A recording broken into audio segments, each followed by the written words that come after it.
तो प्रधानमंत्री जी, हम उड़ीसा में हैं, भुवनेश्वर में हैं।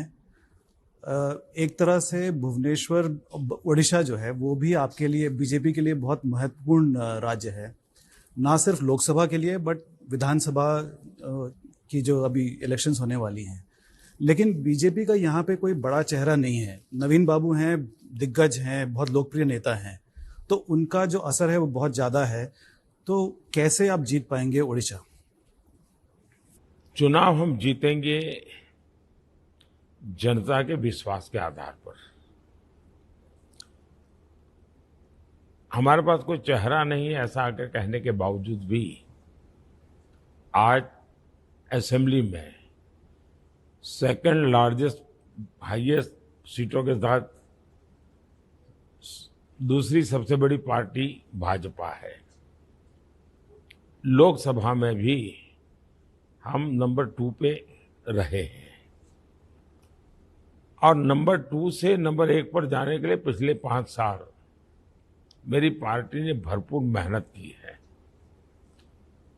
दूसरा, उड़ीसा की जनता परिवर्तन का मन बना चुकी है।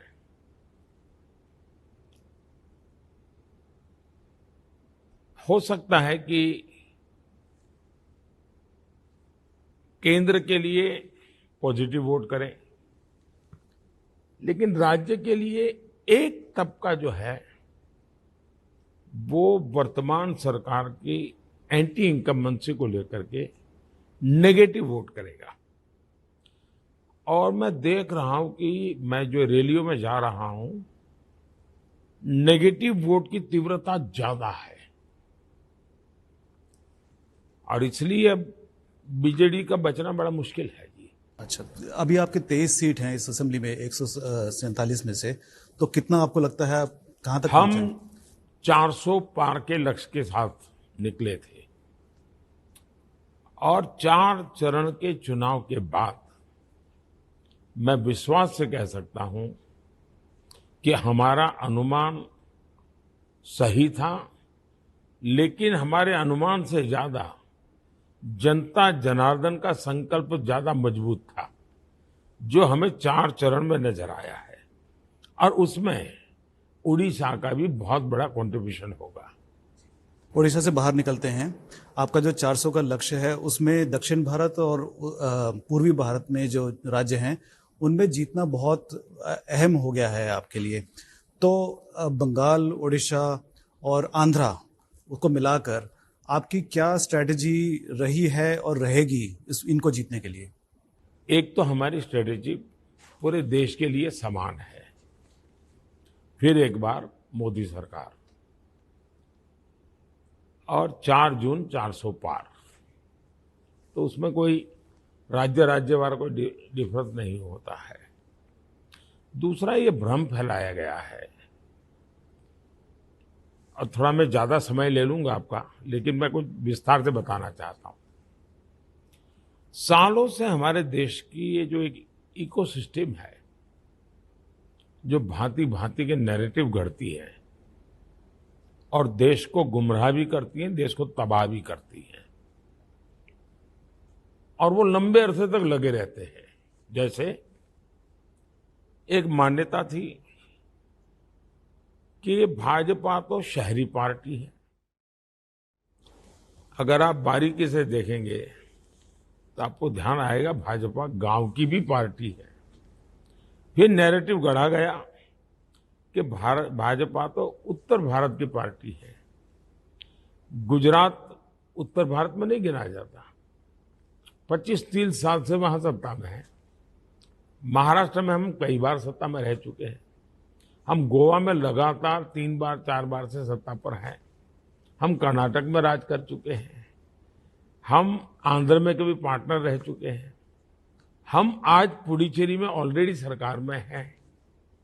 तो ये एक भ्रम फैलाया गया है कि भारतीय जनता पार्टी नॉर्थ। फिर एक भ्रम फैलाया गया है कि भारतीय जनता पार्टी पुरुष केंद्रीय सोच वाली पार्टी है। हिंदुस्तान की पार्लियामेंट में सबसे ज्यादा विमेन हमारे कार्यकाल में जीत करके आई और उसमें भी सबसे ज्यादा विमेन एमपी हमारे कार्यकाल में बने। हमारी सरकार के संबंध में हमारी पार्टी के लिए कहा गया कि तो बनिया ब्राह्मण की पार्टी है।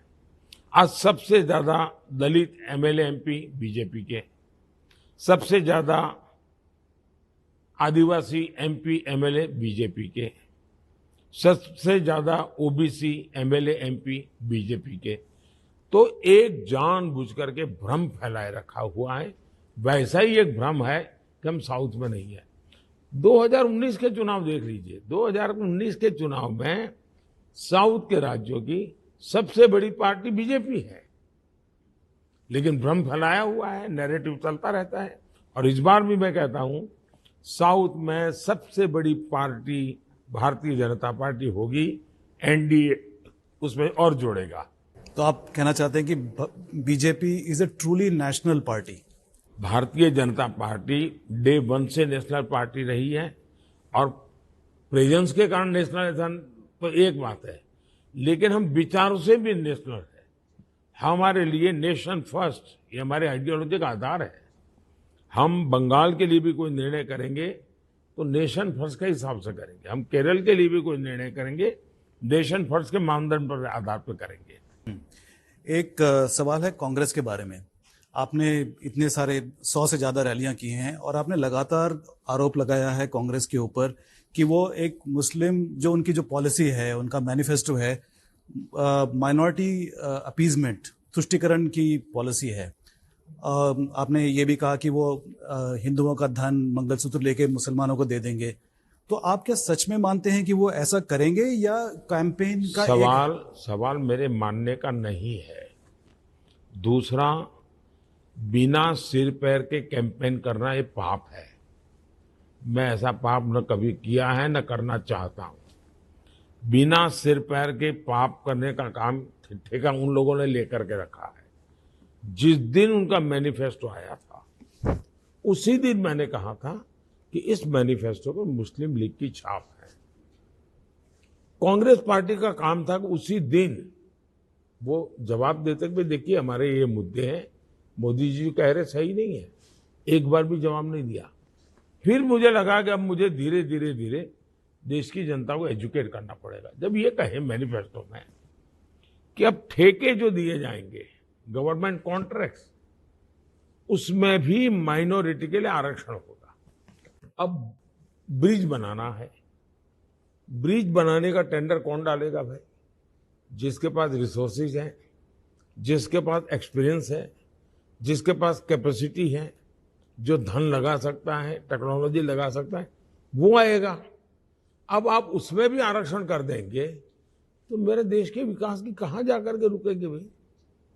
ये मैनिफेस्टो में लिखा है उन्होंने मनमोहन सिंह जी ने खुद ने, जिस मीटिंग में मैं मौजूद था जब मुख्यमंत्री, उन्होंने कहा था देश के संसाधनों पर पहला अधिकार मुसलमानों का है। जब मैंने ये उदाहरण दिया तो इन्होंने कहा नहीं ये नहीं। तो फिर मैंने एक वीडियो कॉन्फ्रेंस और उनकी प्रेस कॉन्फ्रेंस ला करके रख दी। ये बात है तो उनके दिमाग में क्या पड़ा है। तीसरा, उन्होंने कर्नाटका में क्या किया?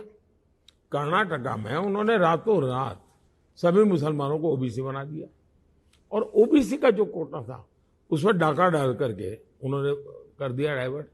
मतलब वोट बैंक और वोट जिहाद को संतुष्ट करने के लिए अब दिल्ली में चुनाव में वोट पाने के लिए 2014 में इलेक्शन घोषित होने के बाद 123 प्राइम प्रॉपर्टीज वक्फ बोर्ड को दे दी।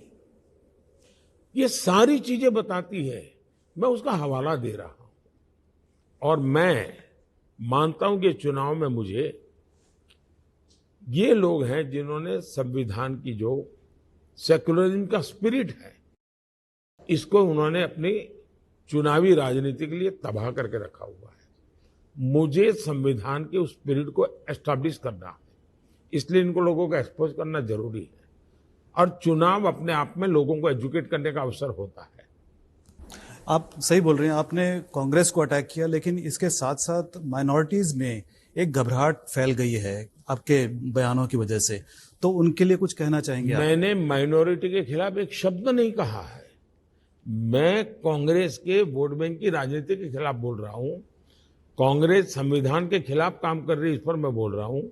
भारत के संविधान निर्माताओं ने, बाबा साहब आम्बेडकर ने, इंक्लूडिंग पंडित नेहरू ने, धर्म के आधार पर इस देश में आरक्षण नहीं होगा, ये संविधान सभा ने तय किया है।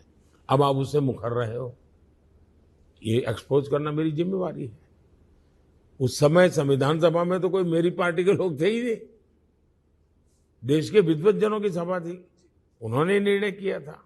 तो आपके शब्द माइनॉरिटी के खिलाफ नहीं, सिर्फ कांग्रेस पार्टी के खिलाफ है। भारतीय जनता पार्टी कभी भी माइनॉरिटी के खिलाफ नहीं है, आज नहीं, कभी भी नहीं है। लेकिन वे लोग तुष्टीकरण के रास्ते पर चलते हैं, मैं संतुष्टीकरण के रास्ते पर चलता हूं। उनका अपीजमेंट पॉलिटिक्स है, मेरा सबका साथ सबका विकास का पॉलिटिक्स है। हम लोग सर्वपंथ संभाव में विश्वास करते हैं। हम बेसिकली सबको साथ लेकर के चलना चाहते हैं। हम किसी को स्पेशल सिटीजन मानने को तैयार नहीं है, सब सिटीजन को समान मानने को तैयार है। एक सवाल है ब्रांड मोदी पर। आप एक मिनट के लिए भूल जाइए कि आप नरेंद्र मोदी हैं, आप पॉलिटिकल एनालिस्ट हैं।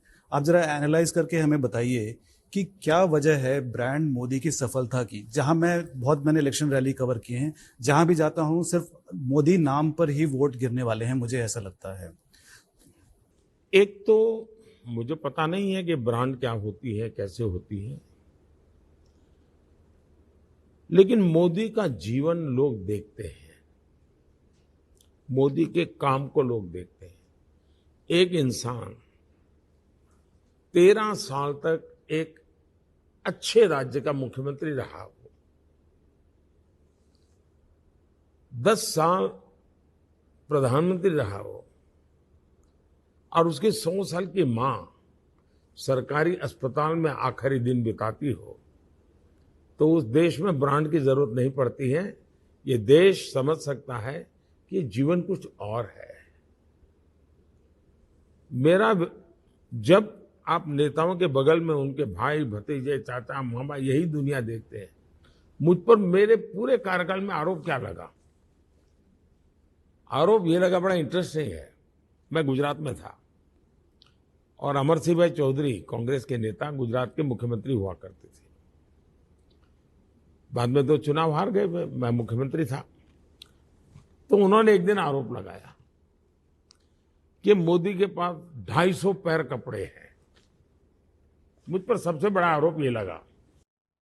उस दिन मेरी एक पब्लिक मीटिंग थी। मैंने पब्लिक मीटिंग में कहा कि ये जो आरोप लगा है उसको मैं स्वीकार करता हूं, लेकिन ये हकीकत है कि उसमें या तो 0 गलत है या तो नंबर 2 गलत है, फिर भी मैं स्वीकार करता हूं। उनका आंकड़ा गलत है, फिर भी मैं स्वीकार करता हूं। फिर मैंने लोगों को पूछा पब्लिक में, मुझे बताइए भाई आपको कैसा मुख्यमंत्री चाहिए? वो मुख्यमंत्री जो 250 करोड़ रुपए की चोरी करता है, या वो मुख्यमंत्री चाहिए जिसके पास 250 कपड़े हैं? बताइए कौन चाहिए आपको? आपको वो मुख्यमंत्री चाहिए जिसके भतीजे 250 एकड़ जमीन सरकारी कब्जा करके बैठ गए हैं, वो चाहिए कि 250 कपड़ों वाला चाहिए? एक स्वर से देश, मेरे यहां गुजरात में जनता ने कहा हमें 250 कपड़ों वाला मुख्यमंत्री चलेगा। यानी उसके बाद उनके आरोप करने की हिम्मत नहीं रही। ये ब्रांड इससे बनती है। दूसरा, मैंने कहा है देश की जनता को कि मैं बद इरादे से कुछ भी नहीं करूंगा। मैं इंसान हूं, गलती हो सकती है, बैड इंटेंशन से कभी नहीं करूंगा। और दूसरा, मैंने कहा था कि मैं मेहनत करने में कोई कमी नहीं रखूंगा।